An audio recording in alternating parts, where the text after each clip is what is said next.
अस्सलामुअलैकुम dear students.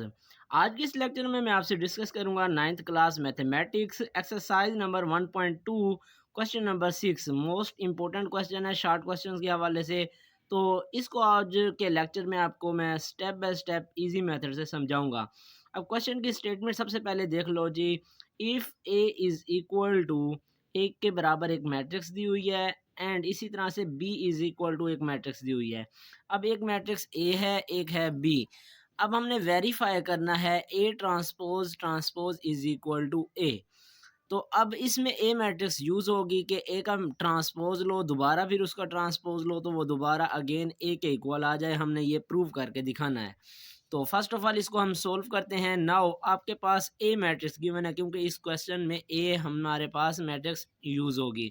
तो ए आपके पास जो मैट्रिक्स क्वेश्चन में गिवन है वो हमने लिख दी, ए इज़ इक्वल टू, ये मैट्रिक्स आ गई। अब हमने क्योंकि प्रूव करना है ए का ट्रांसपोज फिर दोबारा उसका ट्रांसपोज ए के इक्वल आए, तो फर्स्ट ऑफ ऑल हम ए मैट्रिक्स का ट्रांसपोज ले लेते हैं। तो ए का ट्रांसपोज आ गया, इसी तरह से इस मैट्रिक्स का भी ट्रांसपोज आ गया। तो अब होप सो आपको ये ट्रांसपोज का कॉन्सेप्ट आता होगा ट्रांसपोज लेना। अगर नहीं आता तो डिस्क्रिप्शन में लिंक दिया गया, फर्स्ट ऑफ ऑल जाकर आप ट्रांसपोज लेना सीख लें।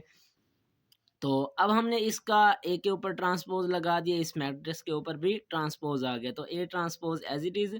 अब इस मैट्रिक्स का जब ट्रांसपोज लेंगे, ये वाला टी इसका जो ऊपर है वो कैंसल आउट हो जाएगा। तो पहली जो रो है वो बन जाएगी कॉलम, और दूसरी रो जो है वो दूसरा कॉलम बन जाएगी।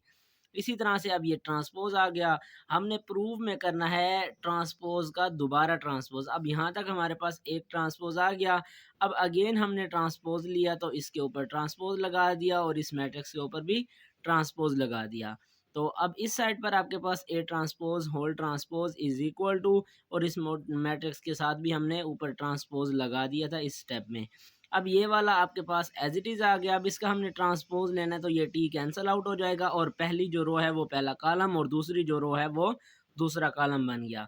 तो इस तरह से हमने A double transpose is equal to, दोबारा इसका आंसर देख लो आपके पास जो क्वेश्चन में स्टेटमेंट थी 1201, तो उसी के बराबर आ गया जी 1201।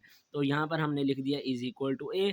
तो अब ये देख लो ए ट्रांसपोज ट्रांसपोज लिया तो दोबारा आंसर वही ए आ गया। तो एंड में आपने लिख देना है हैंस प्रूव्ड। तो इस तरह से इस क्वेश्चन को हमने कंप्लीट सोल्व कर लिया। इसको आप क्वेश्चन को भी आप नोट फरमा लें। तो इसी तरह से अब इसका नेक्स्ट जो बी पार्ट दूसरा है उसको हम सोल्व करते हैं।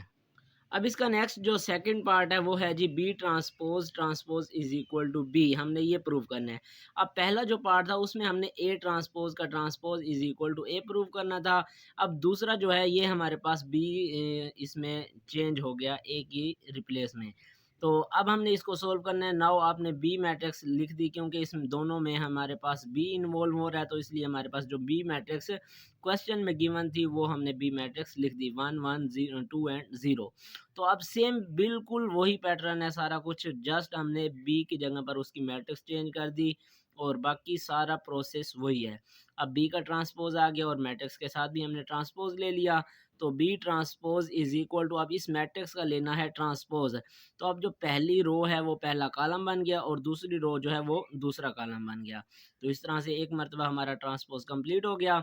नेक्स्ट अगेन हम दोनों साइड पर इसका ट्रांसपोज ले लेते हैं। तो बी ट्रांसपोज ये वाला पहला, और इसका दोबारा ट्रांसपोज आ गया, और इस मैट्रिक्स के साथ भी ऊपर ट्रांसपोज आ गया।